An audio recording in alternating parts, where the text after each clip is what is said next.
What's going on, YouTube? Kamikazevondoom here with some breaking news regarding the Division 2. So sit back, relax, grab that popcorn. Don't forget to hit that like, subscribe if you haven't already, and let me know what you think in the comment section below. And finally, shout out where you're from. It's cool to see where everyone is from. But all of this information and more is on my Twitter page, X if you're nasty. So follow me over here at Kamikazevondoom for anything Division related before I make a YouTube video.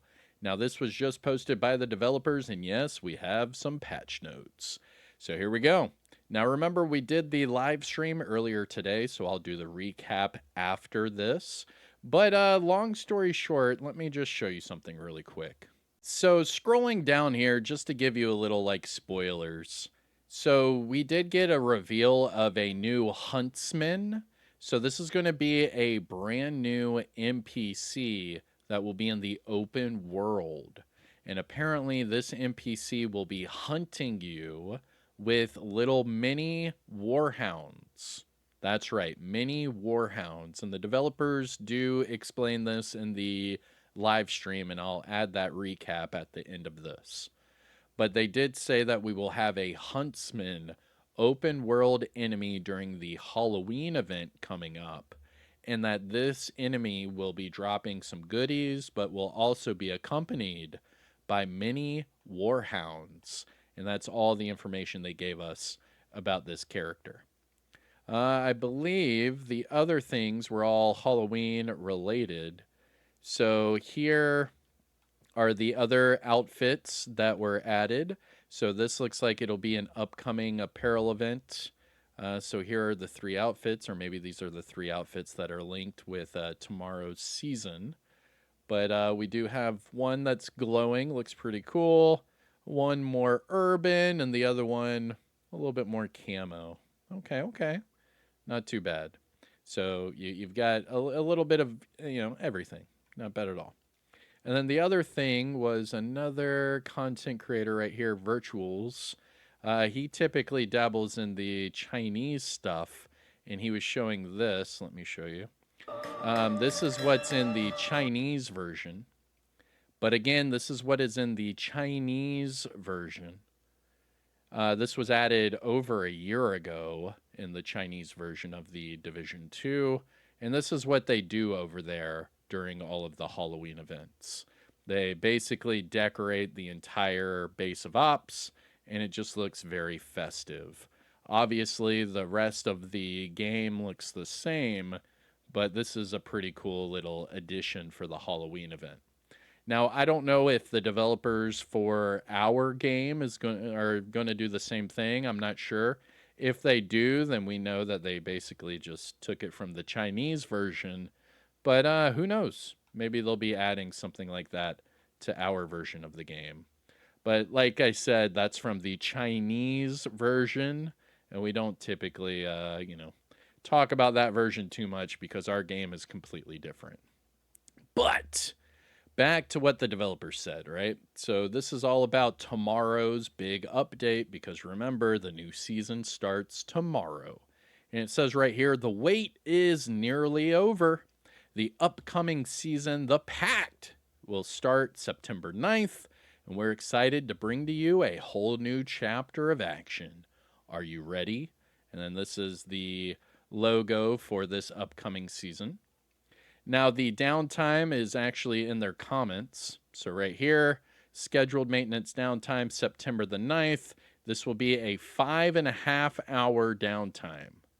5.5 hours. So from 3 a.m. to 8:30 a.m. Eastern. Okay? So maybe I'll do a live stream. Maybe we'll just do a live coverage as soon as this goes live. We'll see. I don't know. The 5.5 hours, it's going to throw me off a little bit, but maybe we'll just knock out some videos, what have you, and try to fit in a stream over there on Twitch. We'll see what happens. Anyways, that is the downtime. Let's talk about the link that they added to it. And here is your patch notes, essentially. So this is the entire article. Yeah, not bad at all. So here we go. The Division 2, The Pact. It says here, this season sets the stage for a new power struggle. Factions are no longer content to hold ground. Now they're pressing harder.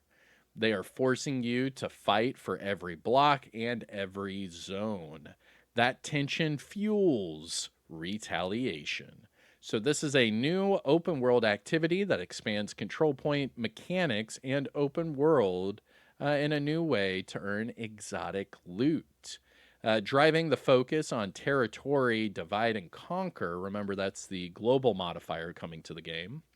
It makes you control the zones throughout the entire season. Though these systems set the tone for the battles to come, now it's time to dive in to the pact. Now, first up, they're going to be talking about retaliations. I'm going to make another video later on today about the hyenas retaliation because that is my favorite of all of them. And I had some pretty fun gameplay to show involving the hyenas retaliation. I did try all 5 during the live stream. They were only talking about 3 over and over and over, but those are the 3 factions that are in Washington, D.C. You can actually do retaliations in Warlords of New York as well. They did say that you should be able to do them in Brooklyn too, but during the PTS, I was only able to do retaliations in DC and Warlords of New York, and it was 5 different factions. So you had the Outcasts, you had the Hyenas, the True Sons, right? Those are your main 3 in DC. But in Warlords of New York, you have the Rikers and the Cleaners, and you can do the retaliations for those as well. They are pretty fun over there in Woney. And I'll show some gameplay of that as well later on today. But it says here we'll talk about retaliation, the modifiers, the new gear, weapons, and talents, the new master climax mission, fixes and improvements, the new season pass, and a one-time offer bundle. So first up, retaliations. So it says here that the retaliation is a new permanent in-game activity built around territory control and faction conflict. Enemy factions will not sit quietly while you chip away at their influence. As you push back across the open world, they grow more aggressive until they strike back. Now remember, this is a permanent feature. So yes, during this season, we will have modifiers that go hand in hand with the control points. But following this season, you will still be able to do retaliations forever. All right? Now it says, how does this work? It says that retaliations will take place across DC, New York, and Brooklyn. So the factions you will face depend on your location. Cleaners and Rikers can only initiate retaliations when you are in New York or Brooklyn. Every faction has a agitation meter visible from the new retaliation tab. Remember, whenever you pull up your open world map, toggle over to retaliation, and it will be a circle. And as you agitate them, the circle will fill up, and then by the time the circle fills up, it will say retaliation initiated. I showed this throughout the PTS, and I made a video about all of the retaliations about a week ago, so you can still check that one out and get a head start on what to look forward to. Now it says here that eliminating enemies, completing missions, and capturing control points will all push that meter higher. You can also complete a daily project that instantly fills the faction's bar to 100%. That's right. So every single day, you are guaranteed a retaliation just by doing the daily project. So that's going to be big stuff to do. You can do that every day, get your exotic blueprints every day. So that's going to be a big selling point. And remember, this is a permanent feature. You'll be able to do this forever. So those daily projects will never stop. It also says here that your objective is simple but demanding. Retake the entire zone before the timer runs out. You and your team will deploy from the safe house, reclaiming each of the control points one by one. Capturing a control point will extend the timer, but every second counts, and the clock is always against you. If you choose not to engage, you can abandon the retaliation, which hands the zone over to the enemy faction. They'll be more happy to move in. More than happy, my bad. More than happy to move in. Moving on to Retaliation core gameplay. Now it says here that the Retaliation control points remix the standard formula with multi-wave battles. The difficulty will scale with your global alert level from normal all the way to heroic. So yes, you'll be able to do retaliations on normal. All of the ones that I showed during the PTS and all of my videos and coverage on the retaliations and kill squads have all been on heroic. But yes, you will be able to do them all on normal. It says here that as you fight, kill squads may appear to ambush you, and defeating them will not only add time to your clock, but it will also give you a chance at another exclusive exotic blueprint, which is tied to their faction. Between control points, you may also do an optional challenge called maneuvers. They are shared by everyone in the retaliation, but completed individually. So if you are about to do a control point, it will pop up a challenge. It'll say, get 5 headshots or stun 5 enemies or, something like that, get 5 explosive kills. It'll just be a typical challenge. Now, that challenge will pop up during each of these control points, and that's what's called the maneuver. You can do that to get more time, but you don't have to do it. It's just a challenge that will pop up, and if you choose to do it, so be it. You get some extra time. It does give you a good chunk of time, so I think it's worth it. But remember, it's individually. So if you're in a team, everyone has to complete it. Next up, we have targeted exotic farming. Ooh, and we have a spreadsheet. You know how we all like our spreadsheets. Now it says here, targeted exotic farming. Each faction will carry its own loot pool of exotic blueprints, and there are multiple ways of getting them. First up, just by defeating a kill squad will grant you a blueprint or have a chance of granting you a blueprint from the exclusive pool. These squads are tied to 5 different factions, being Hyenas, True Sons, Outcast Cleaners, and Rikers. Completing an entire retaliation can also reward you with an additional blueprint from a separate pool, available for Hyenas, True Sons, and Outcasts. The odds of earning blueprints improve as you take on higher global difficulties. So in other words, do it on heroic for your best chance of getting blueprints. During the PTS, I did a few of those retaliations. I mean, I did it for each of the factions. But nevertheless, some of them I only received 1 exotic blueprint, but others I was able to receive up to 3. So you are able to get multiple blueprints, and you are able to get multiple kill squads. So this really is going to be a fun farming time for a lot of people. Now it says here are all of your exotic blueprints by faction. So the kill squad is a different loot pool, and then completing the actual retaliation is a different loot pool. So let's go over these exotics. These are all the blueprints. You'll be able to craft all of these exotics come tomorrow. So all you have to do is the retaliations, do the kill squads, and then you can craft all of these exotics. All right? So starting with the Rikers, taking on the kill squads for the Rikers, you can get the Bullet King, the Ninja Bike Messenger Bag, and the Bloody Knuckles blueprint. From the True Sons, you get kill squad blueprints as well as retaliation completion blueprints. For completing a True Sons retaliation, you have a chance of getting the blue screen, the BTSU gloves, the tardigrade, or the Exodus gloves. And that's just for completing the retaliation. as far as the kill squad, for the True Sons, you get a chance of the Lady Death, the Dr. Home, the Catharsis, the St. Elmo's Engine, the Dread Edict, the Busy Little Bee, the Shocker Punch, and the Pecan. That's a lot. And those are just from the kill squad. So you do have to focus on both. Not only do you have to focus on completing the retaliation, but you really do have to focus on the kill squads because that's where a bulk of these blueprints are coming from.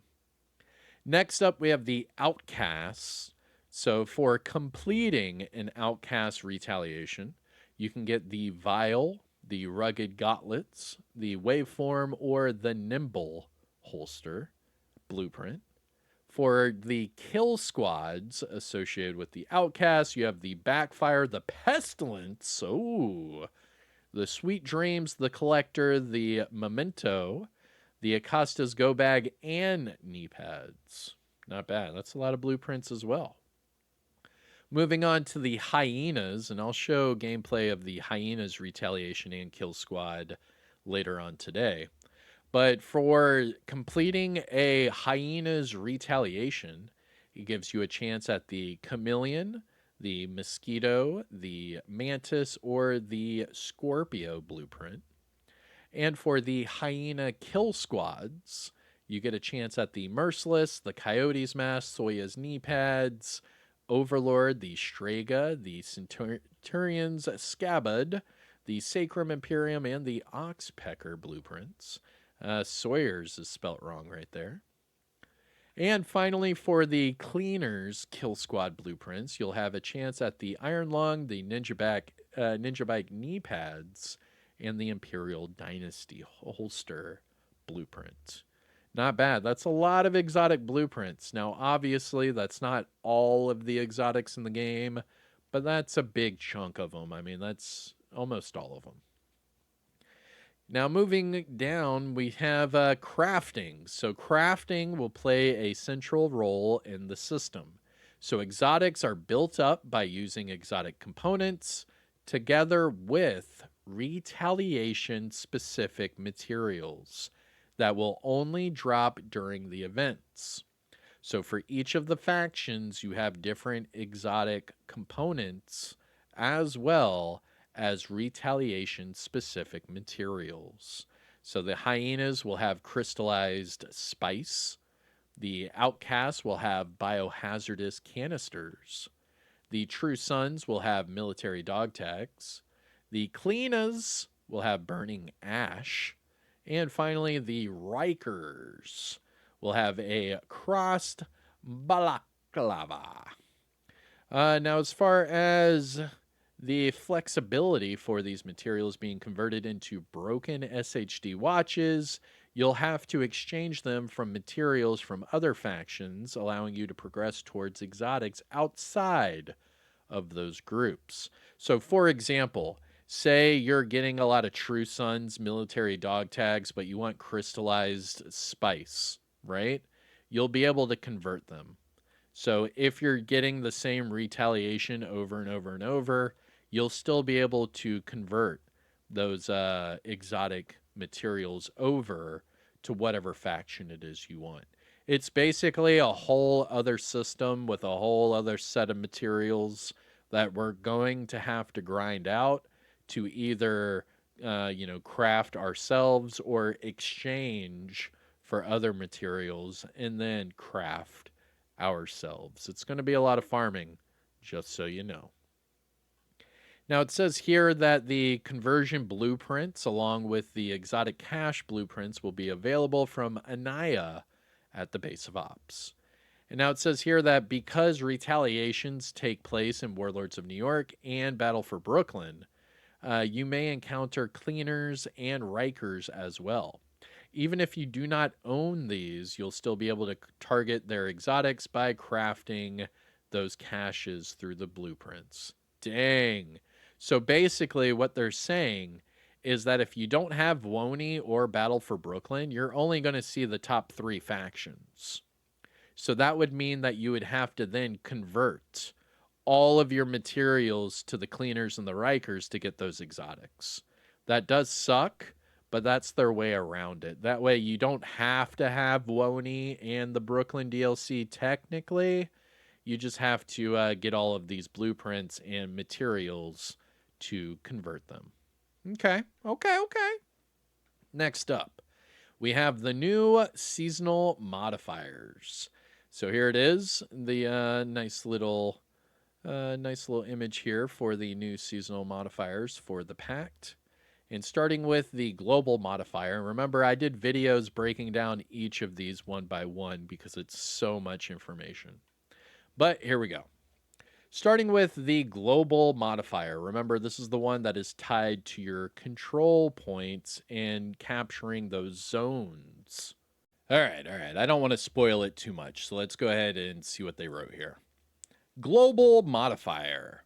This season's focus on territory control is reinforced by the new global modifier called Divide and Conquer. It ties your combat power directly to the state of the map, granting different bonuses depending on whose control of each zone. For example, if you have contested zones, meaning no faction owns all of the control points, it will grant you a rate of fire bonus stacking up to 30%. If you have SHD controlled zones, this will grant you both a rate of fire bonus and an additional weapon damage bonus, stacking up to 30% each. However, if the enemies control your zones, you will get no bonuses. So basically, get all of your control points, turn them all green, and you'll get rate of fire and weapon damage permanent buffs. Yeah, it's crazy. Just keep your control points green, and you're like on God mode, basically. It says here that these bonuses will also apply to all of the named zones in Brooklyn and Warlords of New York, as well as Washington, D.C. There are only 2 different zones in Brooklyn to take over, 4 zones in Warlords of New York, and 11 zones in D.C. The bonuses will scale evenly based on the number of zones for each map. You can also reach the same maximum values no matter where you play. So if you control the 2 points in Brooklyn, you'll get the same 30% and 30% that you would get in DC if you take over all 11. Same thing. All right. Next up, we have the active modifiers, and this one's going to be pretty long because for the first time ever, you can level up your active modifiers. So let's see. It says here that faction power is no longer just something to fight against, but active modifiers will let you harness it for yourself. These 5 abilities are themed around each of the factions, and each of them will have unique mechanics that grow stronger the more you invest into them. You'll unlock them through the seasonal journey and upgrade them by earning modifier XP in 2 different ways. By completing a retaliation against a faction that gives you modifier XP, or by eliminating enemies while that modifier is equipped. As the modifiers level up, their stats will improve, their functions will expand, and powerful new abilities will become available. For example, we have the Hyenas, True Sons, Outcasts, Rikers, and Cleaners. Each of the factions will have their own active modifier. So easy rule of thumb here. If you're doing a Hyenas retaliation, put on the Hyenas active modifier. If you're doing a True Sons retaliation, put on the True Sons modifier. So on and so forth. That way you level them up faster and it helps you out more. Starting with the Hyenas active modifier, it's called Spiced Up. And it says that all of your armor is stripped. And for the duration of this modifier, you cannot aim down your sights or repair your armor. However, what you can do is in return, each successful hit on an enemy will add a stacking weapon damage bonus and recover some of your health. You can also gain a boost to health, reload speed, and movement speed during this modifier. And at level 5, remember you can level these up. So at level 5 for the hyena's active modifier, when you press the input button again when the timer ends, or when the timer ends, there you go, it will replenish your armor proportional to your current health. So remember that it increases your health up here, and if you have level 5 and you press the input again, or when the timer ends, you get all of that back as armor. So that's pretty good. For the active modifier involving the True Sons, this one is called Advanced Material. And it says here that your skills will gain an extra skill tier, and your signature weapons will gain extra weapon damage against regular enemies. However, this boost will then be multiplied by 1.5 against named enemies. So you go up a skill tier and a half, and your signature weapon will be boosted by a time and a half, I guess. Okay.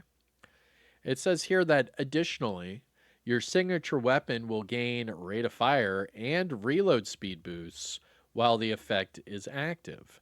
Every reload will automatically refill the magazine to full. Every reload will automatically refill the magazine to full. Okay. Isn't that what reload does? Every reload will automatically refill the magazine. Yeah, that's what a reload does, right? am I going out on a limb there? I understand that the rate of fire boosts the reload speed boost while the effect is active, and it says that every reload automatically refills the magazine to full. Okay.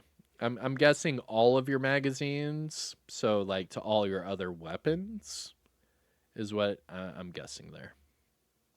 Next up for the True Sons active modifier, it says that kills with a signature weapon or skill will add 3 seconds to that duration.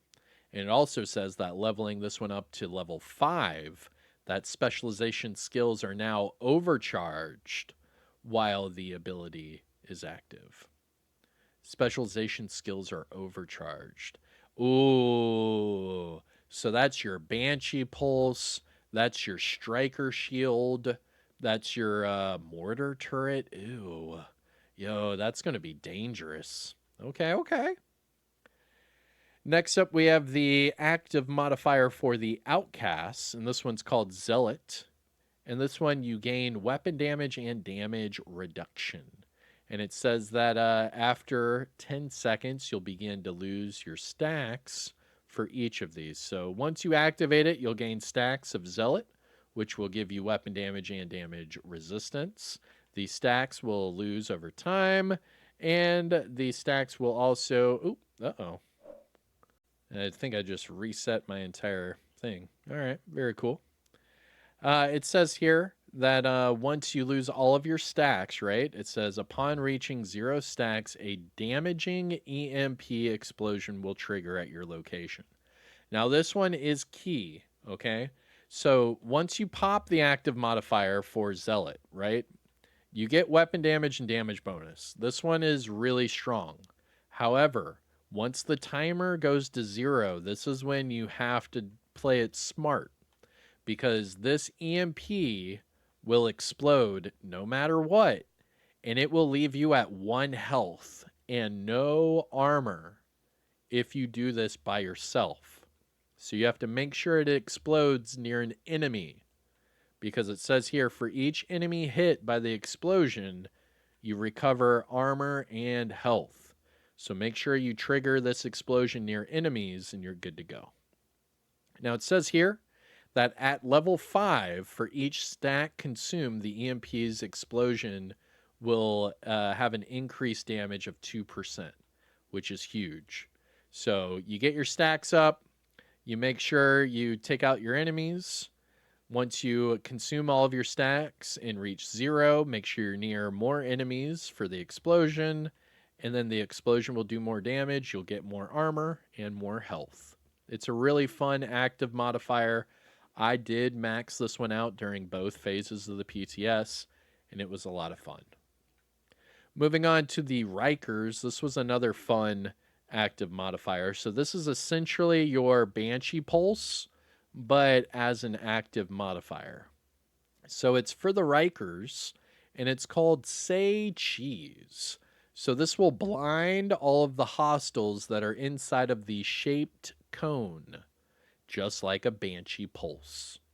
Now, holding this while having a shield will increase the range and the radius of that cone.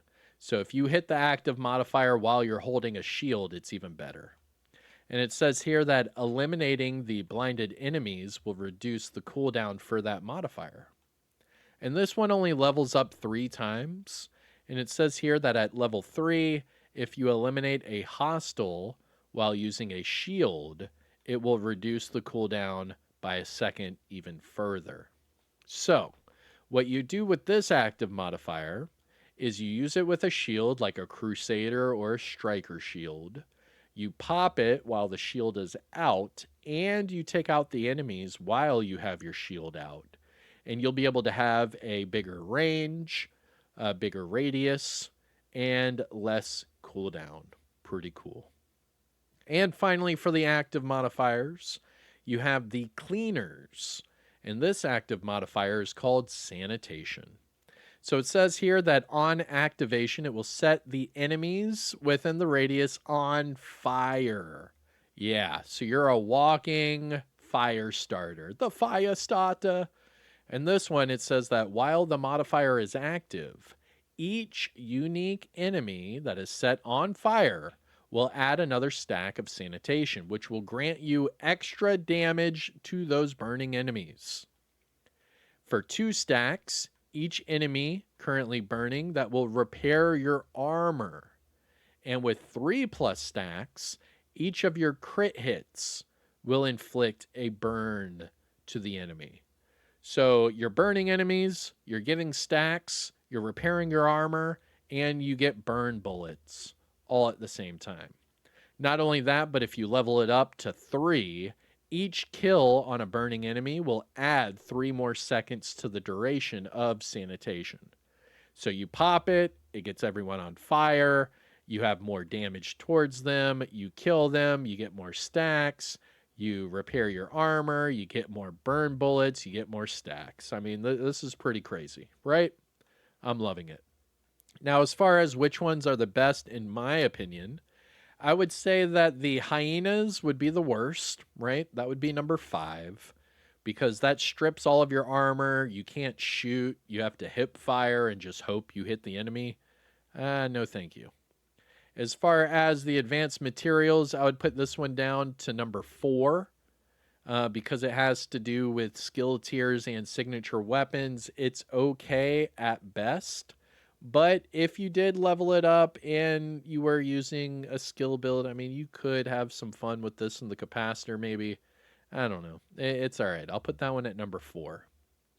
For the last 3, it's kind of hard, but I'm going to say the Rikers Say Cheese is going to be the 3rd best, because you can use the other ones with a Banshee Pulse and get the same thing, right? So this one is basically taking place of your Banshee Pulse, which is good. But at the same time, you could use Sanitation or you could use Zealot and use that with the Banshee Pulse and get the same results. So I'm going to put the Rikers Say Cheese at number 3. For the, oh man, the best one. So I would say the Zealot would be number 2 on my list of the best active modifiers, because this one gives you more damage reduction, and it ends with a huge explosion. That's what she said. But if you do this around enemies, it's super powerful. It's really fun to use. I highly recommend. However, The best one, in my opinion, is going to go to the cleaners. Remember that status effects is king, and the burn is one of the best status effects to do in the game. So this one, by all means, is going to be number one in my opinion, because not only are you setting them on fire, you're getting more damage to them, you're getting armor repair, and you're getting more enemies on fire. I mean, this is just a win-win-win situation, and you could use that with the pestilence. Just saying. Just saying. Just saying. All right, that's going to be it for your active modifiers. Now let's talk about your passive modifiers. So at the top with passive modifiers, just remember that we will have 10. 5 of them will be universal, and 5 of them will be faction based.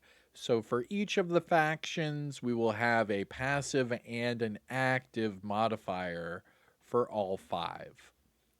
Now, starting with passive modifiers, this little blurb up here, we have passive modifiers are archetype-based bonuses and debuffs aimed at countering different enemy archetypes. There are 10 different passive modifiers to choose from. 5 of them will be universal, and 5 of them will be faction-based. And you can only use 3 at a time. So starting with the universal passive modifiers, these are all going to be at different types of enemies, and that's why it's universal. So this is for all assault enemies, all thrower enemies, all sniper enemies, all tank enemies, and finally, all rushers. So each of these modifiers have a theme. Now for the assault enemies, this one is called Stepping Stone. So killing an assault enemy will, with a headshot, will instantly refill your magazine with hollow point ammo. Now remember, hollow point ammo is from the ongoing directive gear set, and this will give you bleed and amplified damage. And that's against assault enemies. Next up, against throwers, it's called Batter Up. At any time a grenade lands within 5 meters of you, it is destroyed automatically. This effect has a 45-second cooldown. While on cooldown, the explosive radius of your grenades are increased by 100%. They're doubled. So this is essentially final measure. So they throw a grenade at you, the grenade goes away, and then you get more grenade radius. I mean, that's pretty cool. Next up, sniper enemies. It's called Compromised. While you are in cover, your headshot damage against snipers is doubled, increased by 100%. And it says that if you hit a sniper while they are in cover, they are forced out of cover. Whoa. And that one is pretty cool. Next one is one of my favorites. It's for the tank enemies, and it's called Rupert's Tear. So breaking any piece of a tank's armor will cause all other armor pieces to break instantly. So say you have a sledgehammer guy or a chainsaw guy or any sort of heavy running after you, right?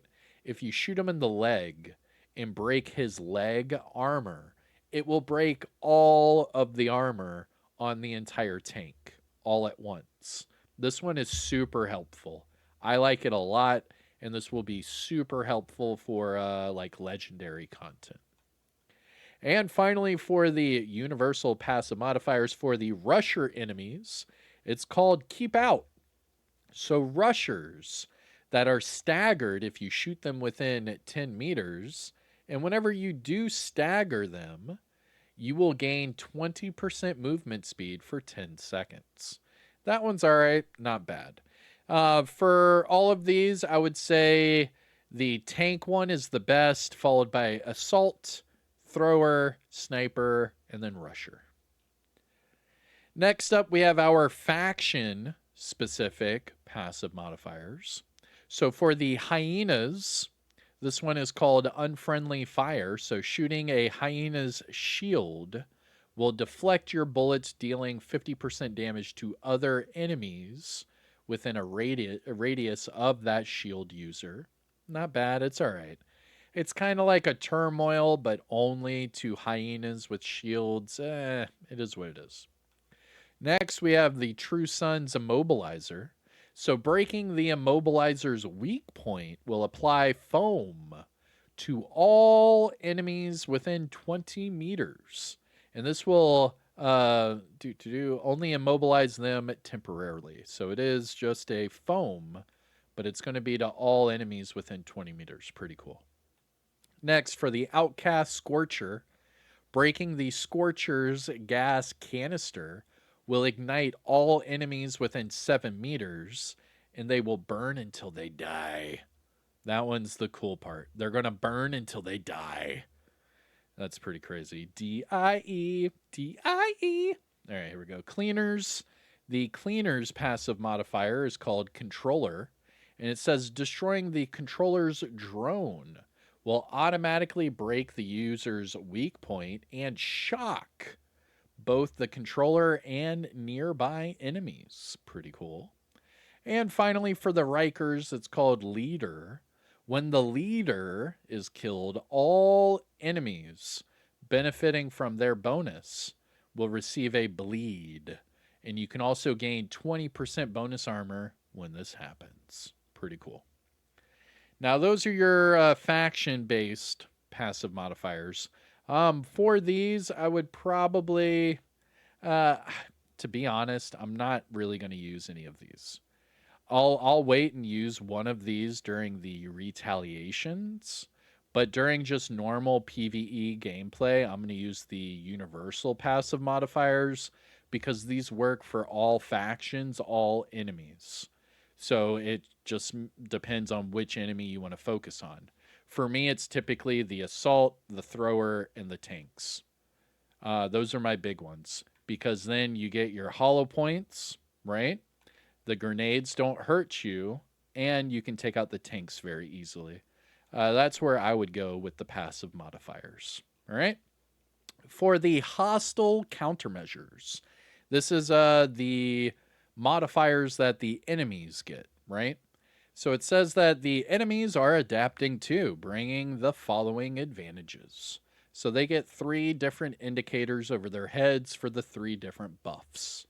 The first one is called Out of Mind. This is where the enemy will have a speed and rate of fire buff that increases over time if the enemy is not damaged. Wedge.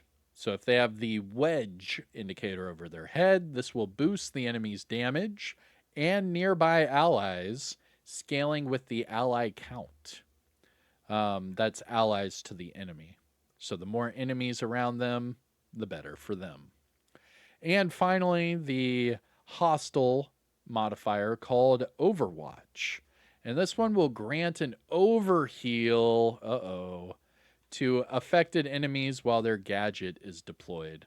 So Overwatch is probably going to go on those healer NPCs. And as soon as they drop the healing box, it's not only going to heal them, but it's going to grant them overheal. And that's going to really, really hurt. And those are your modifiers, okay? So we do have the global modifier that is linked to the control points. We have the active modifiers that are all linked to the factions.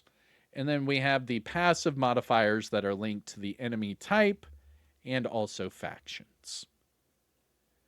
Going to the gear, weapons, and talents. No season would be complete without new options to shape your build. A fresh brand set, new named pieces, and 2 exotic weapons are on the table for your pick. No. What? Shouldn't this say a new brand set, gear set, named items, and exotics? It's more than just 2 exotic weapons. There's exotic gloves also. And there's a gear set, not just a brand set. Okay. All right. Yeah. Moving on. Because look, there's the sniper, and then look, the gloves. So it's not just 2 exotic weapons. There's exotic gloves and a gear set. just so you know. Starting with the new exotic weapon. This one's called the Shroud, and this is what it looks like. I was using this during the PTS. I even made a build with it. It's really fun. It one-shots all bosses. It doesn't matter. It one-shots them. I tried it out. It was working gloriously. Not only that, but I did see on there that they had a weapon skin slot for this weapon. So expect them to do like different skins for this sniper. Now, what makes this sniper so exciting for people? Well, it amplifies your weapon damage by 125% to the highest ranking enemy. So if you wait and use this for the hunters, the rogues, the leaders, the tanks, the shields, the heavy weapons, the RPGs, the medics, the controllers, the warhounds, or the marauder, you'll be able to one-shot them. Now, if none of those enemies are available, then you'll be able to take on the tier 2 with the exact same damage buff, and that will be all of these enemies, and then finally the tier 3. For the weapon mods, you'll get headshot, crit, and reload speed. All of these are amazing. It's a really fun sniper. I used it during the PTS. I liked every second of it. I made a YouTube short on it. I made a few build videos on it. It is a lot of fun, and it does one-shot. You'll be able to get this through the seasonal reward track tomorrow. Highly recommend you do so and put it on your back, make it your secondary, and then whenever you run up on one of those higher tier enemies, whip it out and one-shot. Wow! You know, a little FPS Doug. Boom! Headshot! The other cool thing for the seasonal reward track are going to be these exotic gloves. So these are called the Overdogs. Now these do the opposite of the sniper. So the sniper amplifies your weapon damage to the highest ranking enemy, and these will amplify your weapon damage to the lowest ranking enemy. So if you use them together, yes, they do work. And yes, that would amplify your damage pretty much to all enemies. Yes. Now, these do look really cool. I wish we could use that as like a glove skin, but we can't because they're exotics. Now, here are the actual, statistics for the Overdogs. The specifics, if you will. It comes with the talent Weakest Link. Now, this will amplify your weapon damage by 30% to the lowest ranking enemy. So the lowest ranking enemy will be any of the enemies that are not listed right here. So these work the opposite way. Now, the cool thing about these gloves is they come with weapon damage for the core and double crit. So you can throw this on a damage build and go crazy. What I was doing is I was using these gloves with the Lady Death and Hunter's Fury, and I was able to get up to 180% weapon or amplified damage. 180% amplified damage using these gloves. It was a lot of fun. A lot of fun. So both of the exotics are a thumbs up in my book. Another thing that's a thumbs up in my book, this Tipping Scales gear set. So this is huge. Huge. Now, if you noticed, I did not talk about the exotic pistol, okay? These two exotics right here, being the sniper and the gloves, these are the two that will be linked behind your seasonal reward track. The pistol will be locked behind the Climax mission, just so you know. Moving on to the gear set. This is called the Tipping Scales gear set, and this is the gear set that a lot of people are excited about. A lot of people. And it says here that the 2-piece bonus will give you magazine size. The 3-piece bonus will give you LMG damage, while the 4-piece bonus will give you the brand new talent, Throttle Control. So shooting your weapon will build up a stack. This will stack up to 50 stacks. So at 50 stacks, you will have weapon handling and crit hit damage bonuses. You get 0.5% weapon handling for each stack and 4% crit hit damage for each stack. So just normally for the tipping scales, it would be 25% weapon handling and 200% crit hit damage. Just normal, all right? And that's where a lot of people are really excited, because then you could use this with the Bullet King, you could use this with the Iron Lung, the Pestilence, you could use this with the classic M60, the Stoner LAMG. You can use this with the GR9. There's a lot of really good LMGs that you're going to be able to benefit by using this gear set. The bad part is that you lose 6 stacks per second. Now, this is per second. Now, that's when you're not shooting, and you lose your stacks completely if you have to reload, basically. I mean, if you're really reloading, forget about it, because by the time you're even aiming down the sight and shooting again, you're not going to have like any stacks. And they did that on purpose. So you need to use something with a high magazine size and or the Bullet King. And that's why they gave you the magazine size right here with the 2-piece bonus. So it all kind of works hand in hand. But if you reload or you stop shooting, forget about it. You're going to lose your stacks. Now, as far as the chest piece and the backpack bonuses, it makes it even stronger.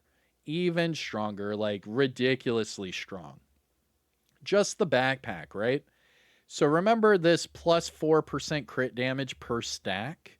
That goes up to 7. So now, if you just wore the backpack with tipping scales, that 200% crit damage turns into 350. Yeah, that's huge. Just from the backpack, you could get up to 350% crit damage. But wait, there's more, because if you use the chest piece, that goes up to 75 stacks. So now you're doing 75 stacks with 7% crit damage per stack. That's 525% crit damage. Huh, what? And that's 37 or 38% weapon handling.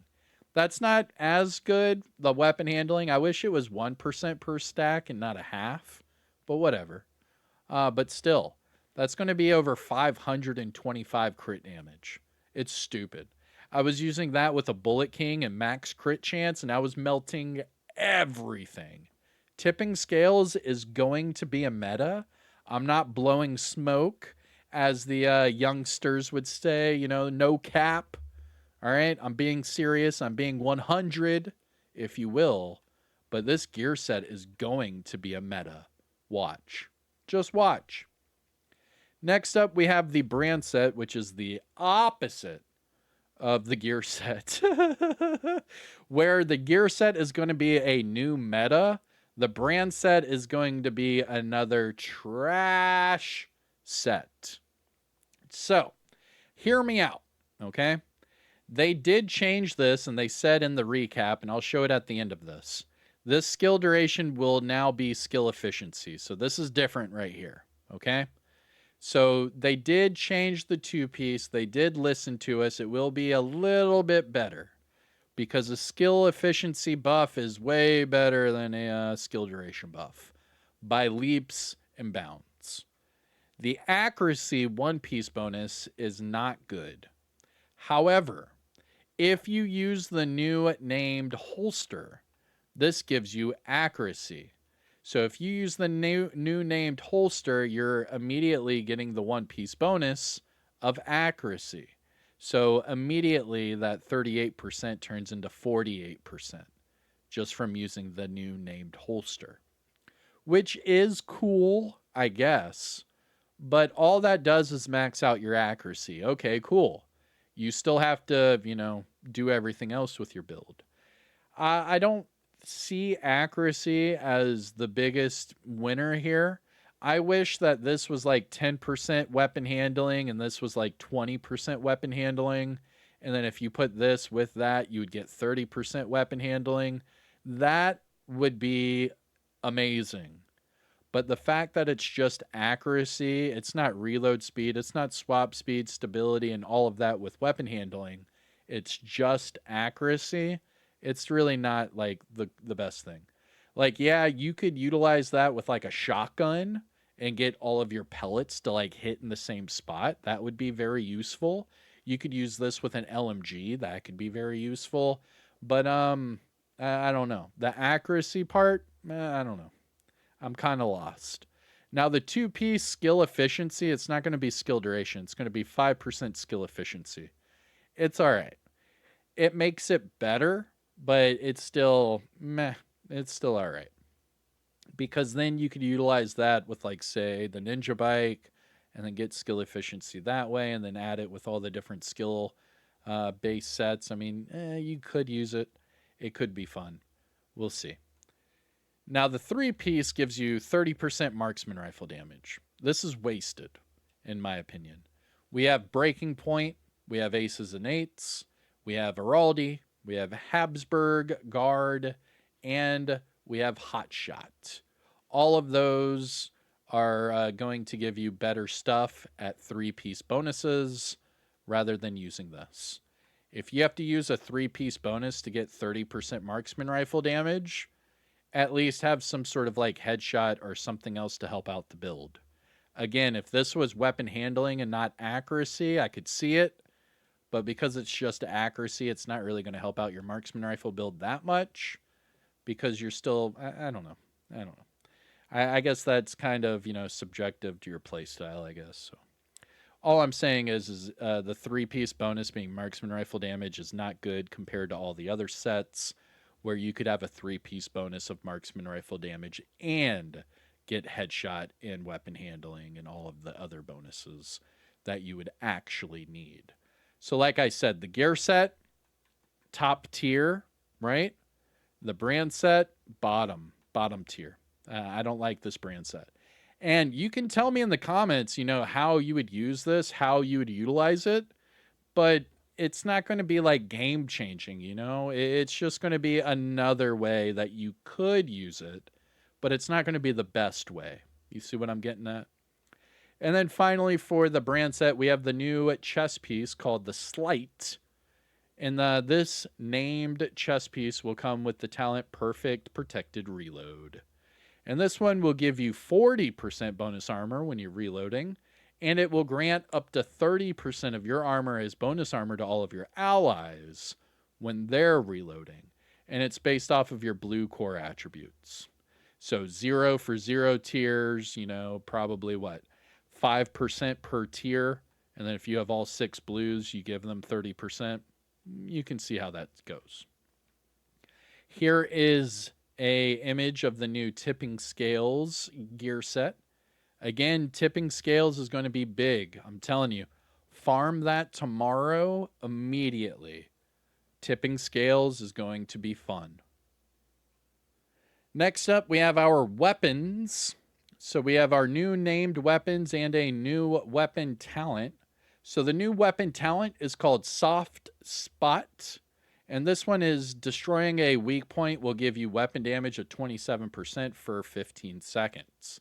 Now, I heard a lot of people say you could use this with, like, say, the Firefly and get weapon weak points done and your weapon damage immediately. Yeah, that could work.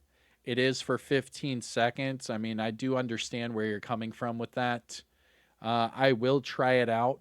However, the custom M44 and the USC 45 ACP are probably the two worst weapons, in my opinion, to utilize this talent. And just hear me out. The rifle's not that great. It's a fast-firing rifle, low damage. It's okay at best, but it's not that great. You would have to use a Firefly if you're using this rifle. As far as the sniper, if you are using a sniper with a talent anything other than determined, you're wrong. Just letting you know right now. Determined Headhunter is the best sniper talent combination in the game. It is guaranteed headshots, guaranteed one-shot kills.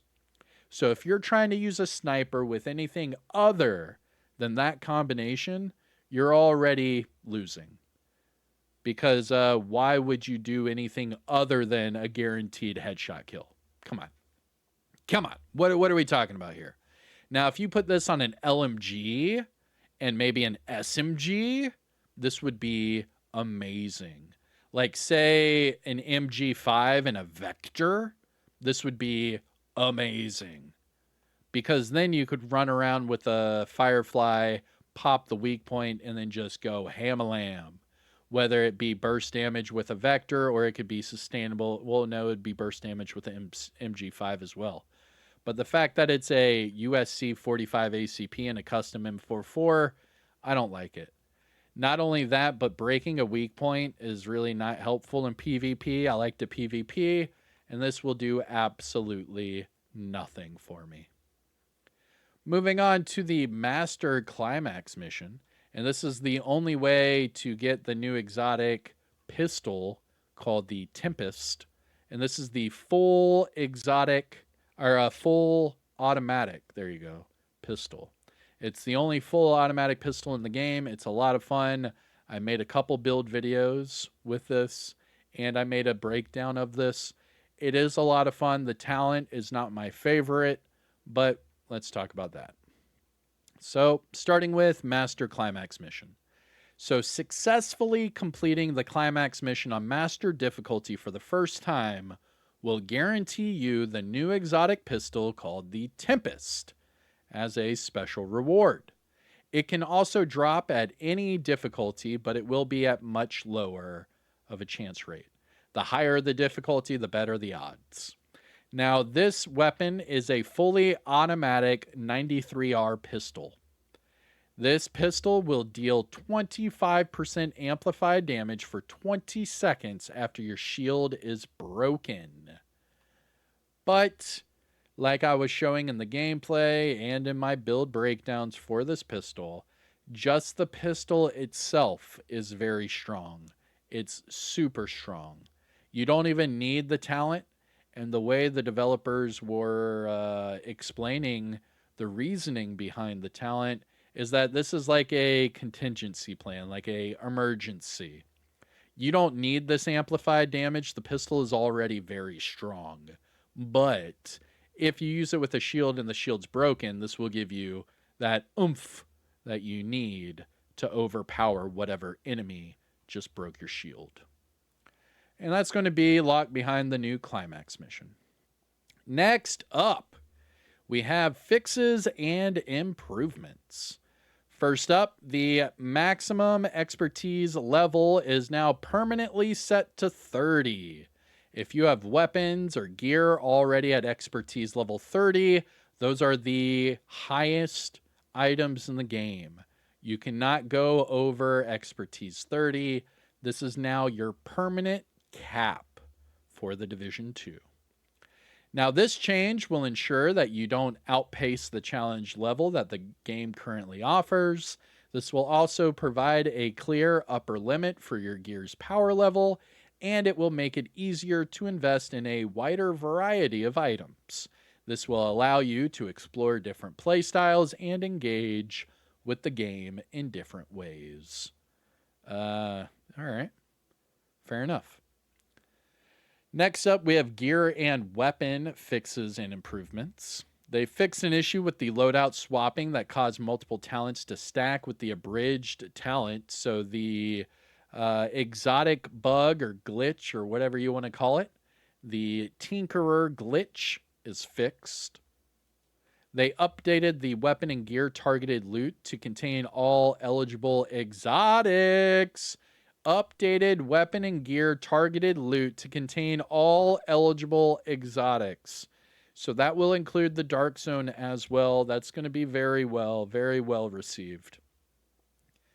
Next, we have the blue screen and Catharsis are no longer required ownership of the blueprint in order to drop as targeted loot. Maybe that's why a lot of people were having problems getting the Catharsis, because you needed the blueprint for it to drop. So now the blue screen and the Catharsis are just added to the targeted loot. You're good to go. They fixed an issue where all exotic pistols drop were affected by the ownership of the Liberty blueprint. They fixed an issue where all exotic marksman rifle drops were affected by the ownership of the Mantis blueprint. And they fixed an issue where all the exotic AR drops were affected by the ownership of the capacitor blueprint. What? Holy moly. They fixed an issue where the swap speed attribute was capped at 14%. And they also fixed an issue where the breaking point gear set was not present in the crafting station until you had the blueprints. Next up, we have vanity fixes and improvements. So they fixed an issue with the exotic skin VFX not being visible in the weapon mod menu for the exotic weapon skins. They fixed an issue where the contaminated loot bag was not visible while you had on the Stalker 2 backpack. And they fixed clipping issues across multiple vanity combinations, and they list a whole bunch of them.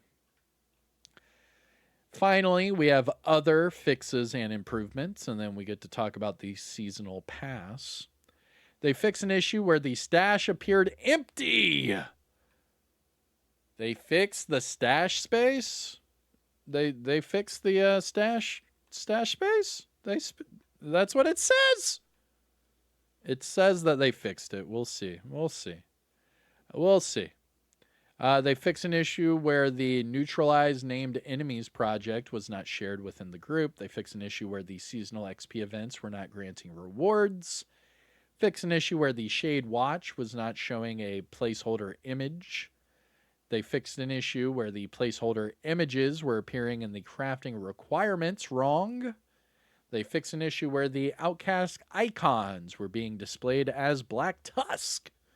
And finally, they fixed an issue where the option to trigger an active modifier was not grayed out after equipping it.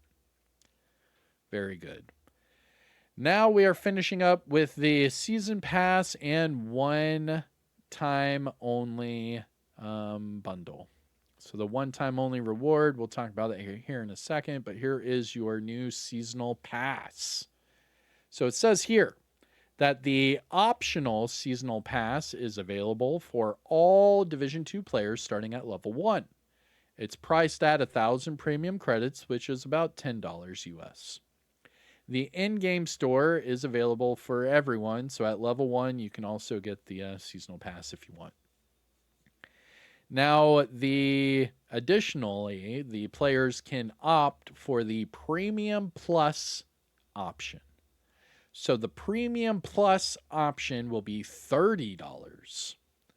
And this will bundle the seasonal pass with additional rewards of even greater value. So the offer is, $30, but then you get 500 premium credits, you get 20 tiers to skip, a new outfit, and you get the seasonal pass.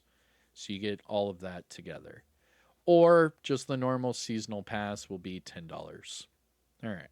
So $10 or $30, do not buy them both. Do not. We have heard that every season that people get mixed up and they buy both. Do not do that. Either get the normal season pass or get the Premium Plus.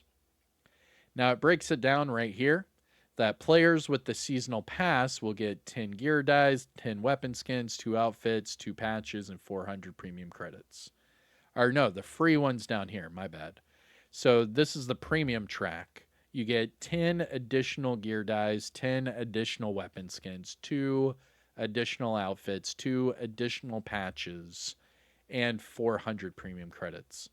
Why does it say 500 right here? Interesting. Okay. Now the free seasonal pass will give you 3 patches, 1 outfit, the exotic sniper, the exotic gloves, the 2 new named weapons, the Achilles and the Instigator, the 2 new named gear items, being the Slight and the Show Out, and the 1 universal weapon skin.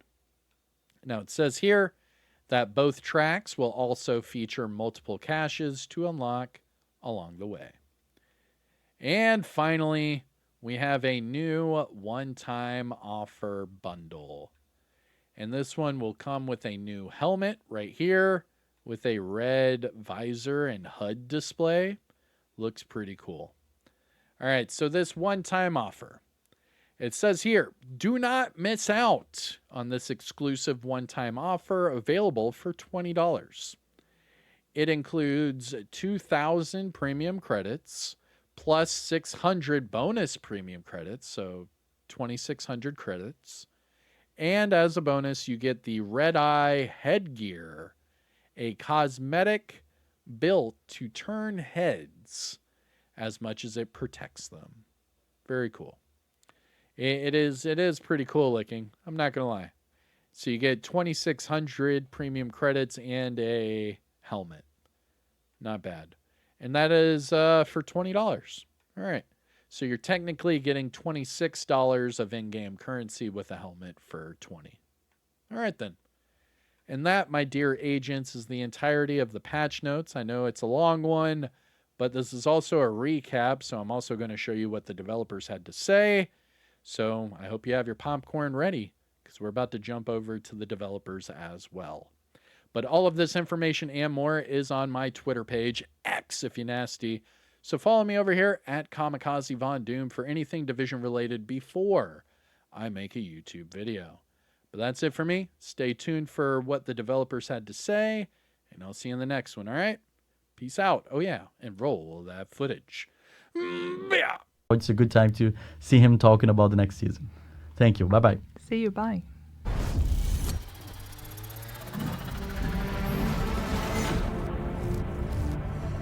The second season of Year 7, The Pact, is all about preventing our enemies from uniting against everything Shade Agents stand for. Recent intel indicates that the leadership of the True Sons, Outcast and Hyenas is planning to forge a pact against the Division. Agents must ensure that the pact doesn't come to fruition.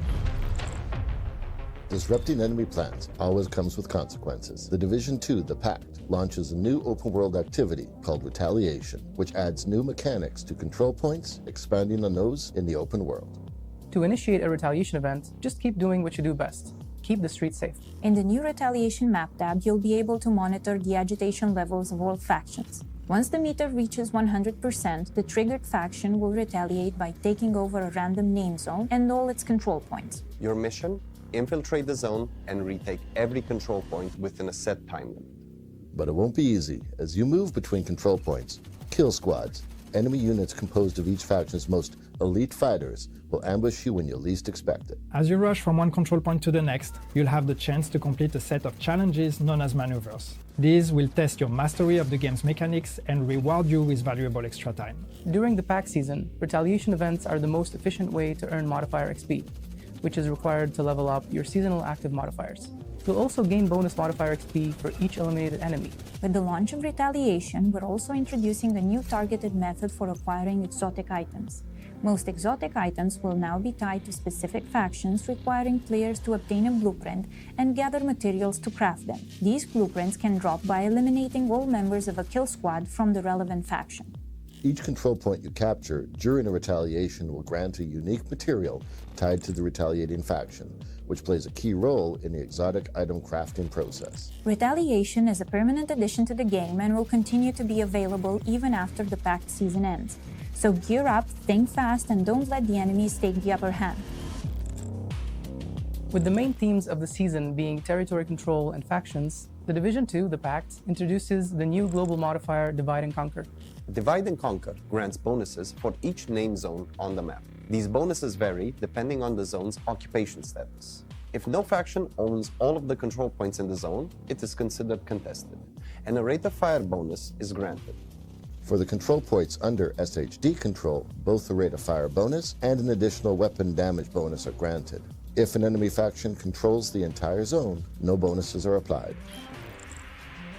This season's set of active modifiers can be upgraded by earning a special type of resource called Modifier XP.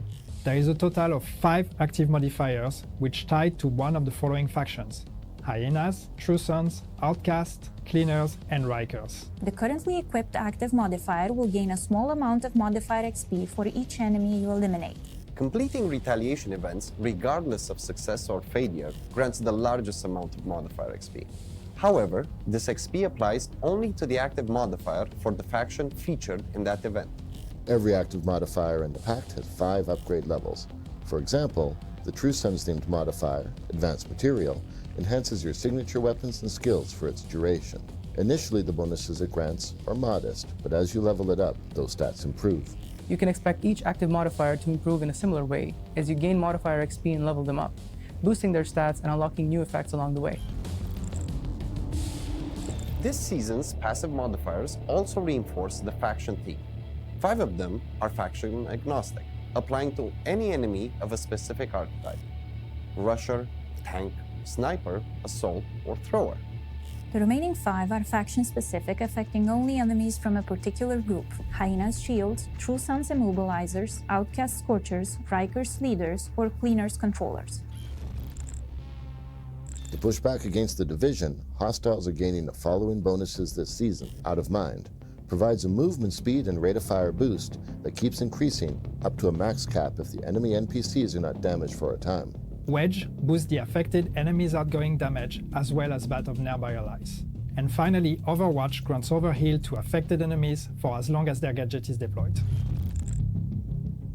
As with every season, the Pact introduces new gear to collect: the Urban Lookout brand set, Tipping Scales gear sets, 2 named weapons, Achilles and Instigator, and 3 new exotics: the Shroud exotic marksman rifle, Overdog's exotic gloves, and Tempest exotic pistol, available through the Climax mission. Designed to help you fight back against enemy factions, new exotics deal amplified damage to enemies based on their archetype, from high-ranking to low-ranking types, while the brand set gives accuracy and MMR damage. Players with the Season Pass can gain access to the following premium track rewards: 10 gear dice, 10 weapon skins, 2 outfits, and 2 new Prestige arm patches. More than that, players can earn 400 premium credits by progressing to the Season Pass on the premium track. The free track will include 1 outfit and 1 weapon skin, allowing every agent to gear up and stand out in the streets of DC. Celebrate the Pact release by watching any partner Division 2 Twitch stream during the promo period to earn exclusive rewards brimming with autumn vibes, weapon skins, trophies, as well as named and exotic caches. Rewards are live now through September 23rd. Don't miss out. With the first yellow leaves hitting the ground, the spooky season is just around the corner. This year, we've prepared something special, so get ready to hunt or be hunted.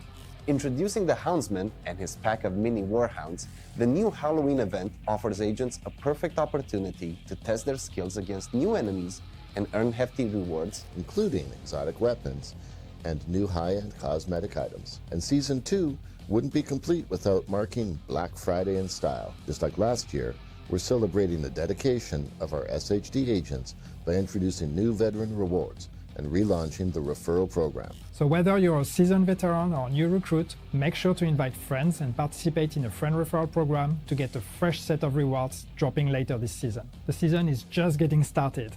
And yes, we've got more surprises coming your way. Eyes peeled, agents. See you on the field.